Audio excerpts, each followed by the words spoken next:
বাবা, আমার নোমানীকে শহীদ করা হয়েছে, কিন্তু নোমানীর কফিনে আমি দেখলাম তার 5টি আঙ্গুলের একটিও নেই, সব কেটে ফেলা হয়েছে। তার মাথাকে তোমরা গামছা দিয়ে বেঁধে নিয়ে এসেছো, তার মাথাকে দ্বিখণ্ডিত করে ফেলা হয়েছে।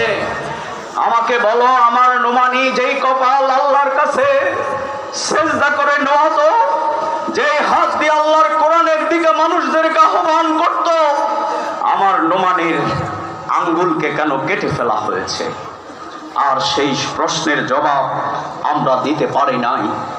আমাদের আজ যারা দুর্নীতিমুক্ত বাংলাদেশ গড়ে তোলবার জন্য প্রচেষ্টা চালিয়েছেন, শহীদ মাওলানা মতিউর রহমান নিজামী, আলী হাসান মোহাম্মদ মুজাহিদ, আজকে বাংলাদেশের মানুষ যারা শাসন ক্ষমতা পরিচালনা করেছেন, কেউ কি বলতে পারবেন দুর্নীতিমুক্ত মুক্ত এইরকম মন্ত্রিত্ব বাংলাদেশ জামাত ইসলামী ছাড়ার কেউ উপহার দিতে পেরেছে? আমাদের সেই প্রিয় নেতা, আমাদের রাষ্ট্রকে গঠন করবার কারিগর হিসাবে যারা ভূমিকা পালন করেছিলেন, আমাদের প্রিয় নেতা মীর কাসেম আলী, বুদ্ধিজীবী কামরুজ্জামান আব্দুল কাদের মোল্লাকে আপনারা হত্যা করেছেন। আমাদেরকে দিনের পর দিন আমাদের অফিস বন্ধ করে রেখেছেন, আমাদেরকে গুম করেছেন, আয়নাঘরে ঢুকিয়েছেন, আমাদের নারীদেরকে আপনারা লাঞ্ছিত করেছেন। কোরআন অধ্যয়ন করার কারণে শহীদ আবরার থেকে শুরু করে অসংখ্য যুবককে রাতের পর রাত তাহাজ্জুদের নামাজ আদায় করার কারণে পিটিয়ে পিটিয়ে আপনারা হত্যা করেছেন। কিন্তু খুনি শেখ হাসিনা, আপনি দেখে যান, আমাদেরকে নিষিদ্ধ করেছিলেন। আল্লাহর পক্ষ থেকে এর আবাবিল পাখি এসে আপনাকে এই দেশের জনগণ বিতাড়িত করে এই দেশ থেকে প্রত্যাখ্যাত করেছে। আদর্শ দিয়ে মোকাবেলা করতে হয়।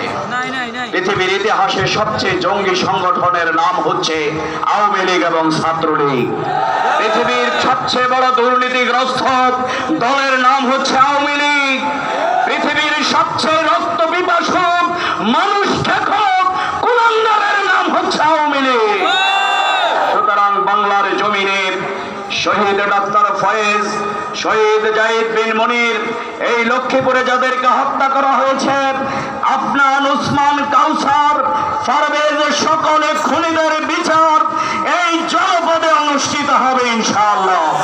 সংগ্রামী ভাইয়েরা আমার, আজকে আপনারা যারা এখানে আসছেন, আমি বসে বসে দেখছি অনেক ভাইয়েরা আমাদেরকে ফোন করতেন যে আমার মা মারা গেছে, কিন্তু পুলিশের অত্যাচারে আমি জানাজায় যেতে পারছি না, বিদেশ থেকে আসতে পারে নাই, দিনের পর দিন রিমান্ডে কারাগারে নির্যাতন চালানো হয়েছিল এই চন্দ্রগঞ্জের, এই লক্ষ্মীপুরের জনপদের ভাইদের উপরে।